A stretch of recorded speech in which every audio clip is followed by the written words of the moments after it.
بسم اللہ الرحمن الرحیم۔ السلام علیکم ورحمۃ اللہ وبرکاتہ۔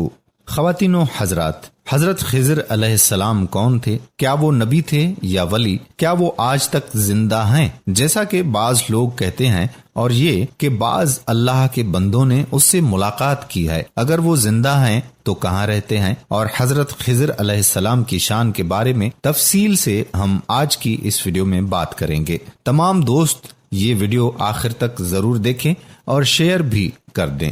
ایک مرتبہ حضرت خضر علیہ السلام دریا کے کنارے بیٹھے تھے۔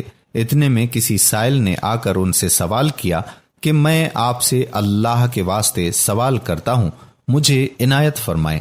یہ سن کر آپ پر بے ہوشی طاری ہو گئی۔ جب کچھ ہوش آیا تو فرمانے لگے کہ بھائی، میں تو صرف اپنی جان اور مال کا مالک ہوں، تم نے مجھ سے اللہ کے واسطے سوال کیا ہے، لہذا میں اپنی جان اور ذات تمہارے حوالے کرتا ہوں۔ تم جس طرح چاہو اس کو استعمال میں لاؤ، بازار میں فروخت کر کے اس کی قیمت سے فائدہ اٹھاؤ۔ چنانچہ سائل ان کو بازار لے گئے اور ایک شخص ساہمہ بن ارقم کے ہاتھ فروخت کر دیا۔ یہ خریدار ان کو اپنے گھر لے گیا جس کی پشت پر اس کا ایک باغ تھا۔ چنانچہ ساہمہ نے حضرت خضر علیہ السلام کو ایک کدال دے کر کہا کہ اس سامنے والے پہاڑ جو 3 مربع میل پر واقع تھا، اس سے مٹی کاٹ کر باغ میں ڈالتے رہو، اور یہ حکم دے کر ساہمہ اپنی ضرورت سے کہیں چلا گیا۔ حضرت خضر علیہ السلام مٹی کاٹ کاٹ کر باغ میں ڈالنے لگے۔ جب ساہمہ واپس آیا تو اس نے گھر والوں سے دریافت کیا کہ تم نے غلام کو کھانا بھی کھلایا یا نہیں؟ گھر والوں نے جواب دیا کہ ہمیں معلوم نہیں کہ غلام کہاں ہے۔ یہ سن کر جب ساہمہ خود کھانا لے کر باغ میں آیا تو دیکھا کہ وہ غلام یعنی حضرت خضر علیہ السلام تمام پہاڑ کی مٹی کاٹ کر باغ میں ڈال چکے تھے، اور اب کام سے فارغ ہو کر اپنے حقیقی مولا کی عبادت میں مصروف تھے۔ یہ دیکھ کر ساہمہ کو بڑا تعجب ہوا اور اس نے پوچھا کہ یہ تو بتائیے کہ آپ کون ہیں؟ یہ بات سن کر حضرت خضر علیہ السلام فرمانے لگے کہ بھائی، میں خضر ہوں۔ جس کو سن کر ساہمہ کے ہوش اڑ گئے کہ تو نے یہ کیا کیا؟ ان کو غلام بنا کر ایسے کام پر لگایا، یہ تو انتہائی گستاخی ہوئی۔ پھر ہوش سنبھلنے پر ساہمہ نے توبہ کی اور اللہ سے عذر خواہی کے ساتھ حضرت خضر علیہ السلام کو آزاد کر دیا اور بارگاہ الہی میں عرض کیا کہ الہ العالمین مجھ سے اس کا مواخذہ نہ فرمائیے گا، کیونکہ میں ان کو جانتا نہیں تھا۔ اور اس کے بعد حضرت خضر علیہ السلام نے دعا فرمائی اور سجدہ شکر بجا لائے کہ اے پروردگار، میں تیرے ہی حق میں غلام بنا اور تیرے ہی حق میں آزاد ہوا، اس پر تیرا شکر گزار ہوں۔ بعد ازاں واپسی کی اجازت لے کر جب دریا پر واپس آئے تو دیکھا کہ ایک شخص کھڑا دعا کر رہا ہے کہ اے میرے پروردگار، حضرت خضر علیہ السلام کو غلامی سے رہائی عطا فرما دے اور ان کی توبہ قبول فرما لے۔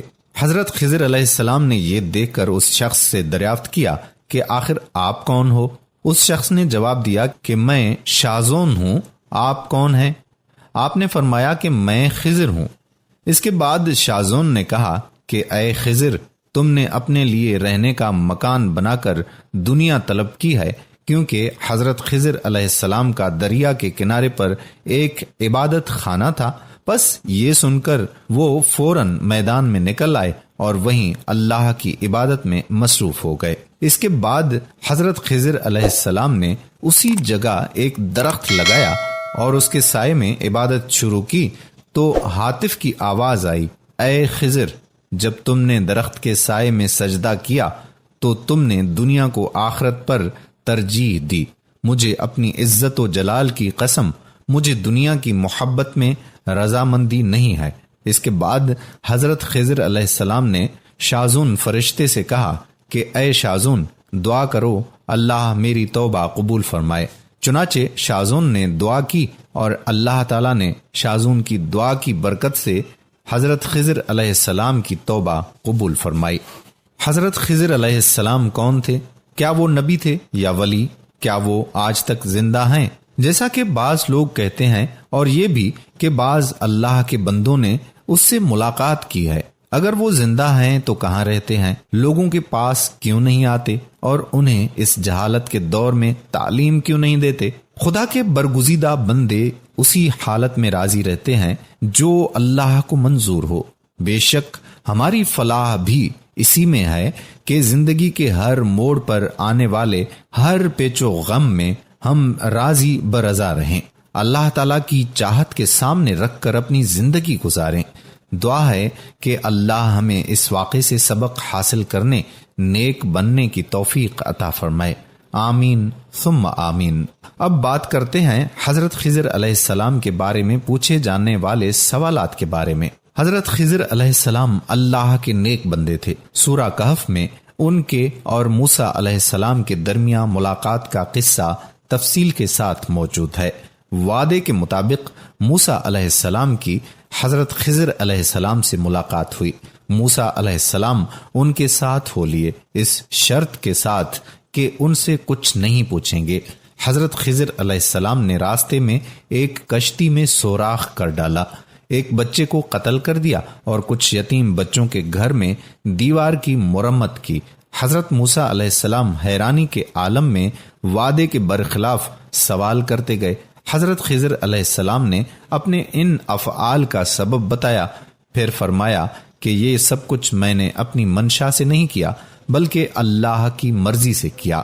بعض لوگ کہتے ہیں کہ حضرت خضر علیہ السلام عمر جاودانی لے کر آئے ہیں۔ حضرت موسیٰ علیہ السلام سے، عیسیٰ علیہ السلام سے اور محمد صلی اللہ علیہ وآلہ وسلم سے آج تک وہ زندہ ہیں اور تا قیامت زندہ رہیں گے۔ حقیقت یہ ہے کہ یہ سب من گھڑت باتیں ہیں، قرآن و حدیث میں کوئی ایسی دلیل موجود نہیں ہے۔ علامہ ابن قیم رحمت اللہ علیہ کہتے ہیں کہ خضر علیہ السلام اور ان کی زندگی سے زیادہ تر احادیث موجود ہیں، وہ سب گھڑی ہوئی ہیں۔ مثال کے طور پر حضرت خضر علیہ السلام کا حضور صلی اللہ علیہ وآلہ وسلم سے ملاقات کرنا، یا الیاس علیہ السلام اور خضر علیہ السلام کا ہر سال ملاقات کرنا، یا خضر علیہ السلام کا جبرائیل علیہ السلام اور میکائیل علیہ السلام سے عرفہ میں ملاقات کرنا، یہ سب باتیں گھڑی ہوئی حدیثیں ہیں۔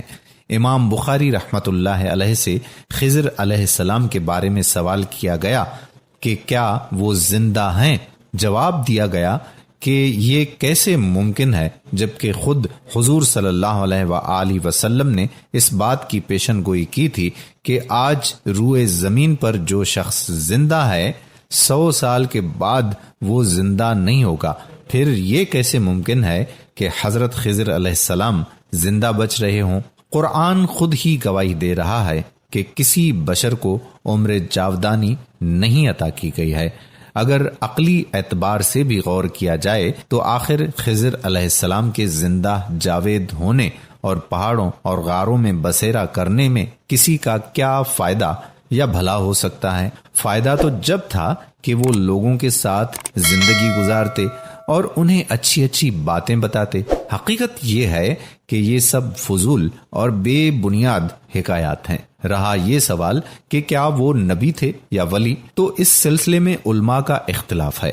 میری نظر میں راجح قول یہ ہے کہ وہ نبی تھے، کیونکہ موسیٰ علیہ السلام کو مخاطب کر کے انہوں نے یہ کہا تھا کہ یہ سب کچھ میں نے اپنی منشا سے نہیں کیا، اور اس کا مطلب یہ ہے کہ ان پر اللہ کی وحی نازل ہوئی تھی جو انہیں اللہ کی مرضی بتاتی تھی، اور اللہ کی وحی انبیاء علیہ السلام اور رسل پر ہی نازل ہوتی ہے۔ اس لیے غالب گمان یہی ہے کہ وہ اللہ کے نبی تھے۔ اللہ مجھے اور آپ کو حق بیان کرنے، حق سننے اور حق سمجھنے کی توفیق عطا فرمائے، آمین۔ اس ویڈیو کے بارے میں اپنے کمنٹ ضرور کریں، مجھے بہت خوشی ہوگی آپ احباب کے کمنٹس پڑھ کر۔ آخر میں میرے دوستو، ہم آپ سے یہ گزارش بھی کرتے ہیں کہ اگر آپ ہماری خصوصی دعا میں شامل ہونا چاہتے ہیں تو کمنٹ میں اپنا نام ضرور تحریر کریں، اور اس ویڈیو کو دوسرے بھائیوں اور بہنوں تک صدقہ جاریہ کی نیت سے ضرور شیئر کریں۔ اور ایسی ہی اچھی اچھی ویڈیوز کے لیے آپ سے یہ بھی گزارش کرتے ہیں کہ آپ ہمارا چینل پیارا اسلام ضرور سبسکرائب کر لیں اور ساتھ ہی لگے بیل کے بٹن کو بھی ضرور پریس کریں تاکہ فیوچر میں اپلوڈ ہونے والی ویڈیوز کا نوٹیفیکیشن آپ دوستوں تک بر وقت ملتا رہے۔